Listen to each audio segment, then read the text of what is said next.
here. Welcome into my kitchen today. I wanted to share with you how to make overnight oatmeal. It's one of my favorite breakfasts, and it's really simple. You need a container. A ball jar is perfect. And one of the first things I like to put in is my oatmeal. So it's about a cup.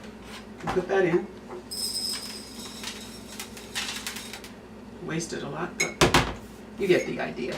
And then you want some, I use about a tablespoon of dried fruit. Now I'm using raisins, but remember I told you, you can look at some of my old videos, but I like to use a mixture of things. So I'm just using raisins here, but if you like craisins, or any other kind of dried fruit, just use about a tablespoon because they're very, very high in sugar. But you want it to be sweet so it's palatable, okay? The next thing is I use a fresh apple, which I was cutting before you came in. And what I'm going to do is chop it up right here in front of you. Once the apple is cut up, I have another quick tip for you.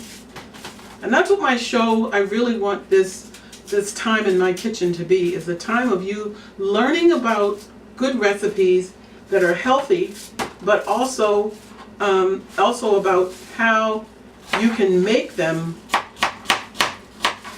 healthy.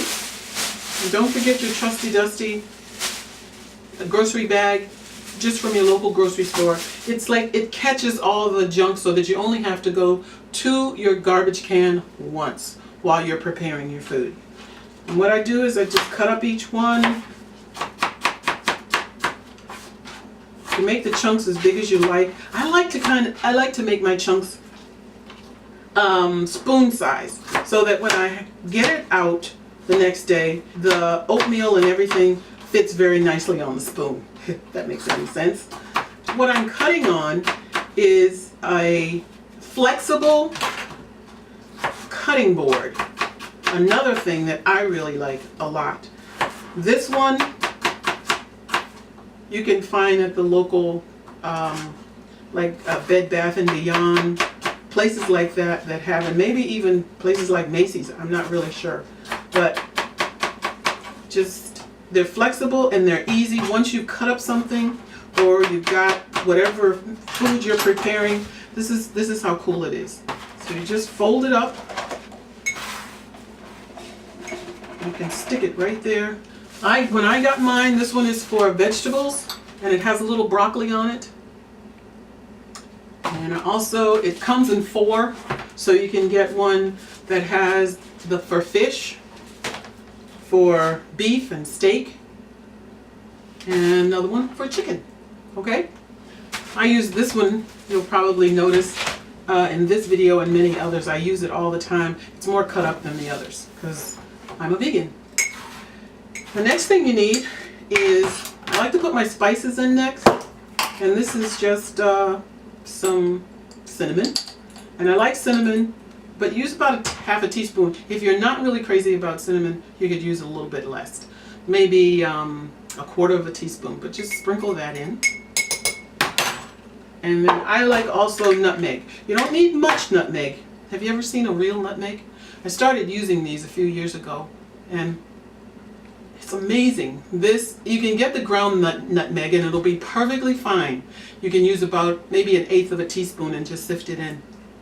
But if you really, really want the taste of nutmeg, I recommend that you get a real nutmeg.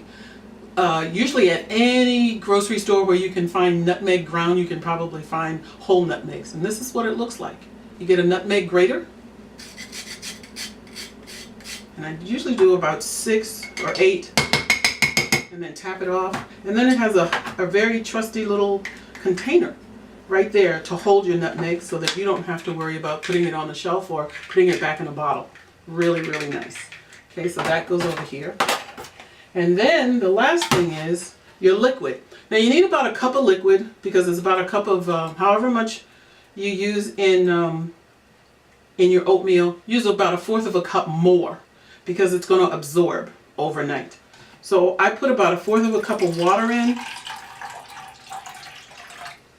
And then I put in apple juice. You can use water all the way up, a cup and a quarter of water, cup and a quarter of apple juice, cup and a quarter of plant milk. Or you can mix them all up, which however you would like to. Or mix 2 of them. I'm doing water and apple juice. And all you do now is just pour it.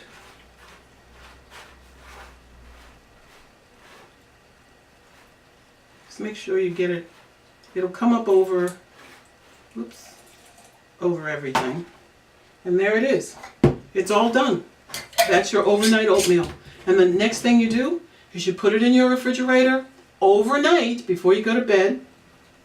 And I'm going to show you what you're going to end up with because I did one last night. I put it in a different container. What I want you to understand is that even though I might do something in a jar, you could do it in a Tupperware container. It really doesn't matter. And I want you to get a picture of what it looks like. It's almost like it's cooked because the liquid gets absorbed.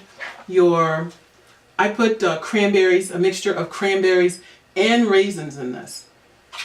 And I really like mine. You can eat it cold, but in the wintertime, I like this hot. So you can put it in a pan, warm it up. Okay, so I'm going to spoon out the overnight oatmeal and put it into a nice bowl. And you can do the same thing. And when you're finished with this, as I said, you can have this hot or cold. And you could also top it with fresh fruit. Even though it's got the cranberries, the dried cranberries, or any other dried fruit. I used raisins. You could also top it with some chopped strawberries. You could use fresh banana. You could top it with fresh raspberries or strawberries. It tastes delicious on top of it. So I hope you'll enjoy your overnight oatmeal, and you'll be so thankful when you get up in the morning to have your breakfast already fixed. All you have to do is get into that refrigerator, open up that jar, and fill up your bowl and top it with fruit. Bye now.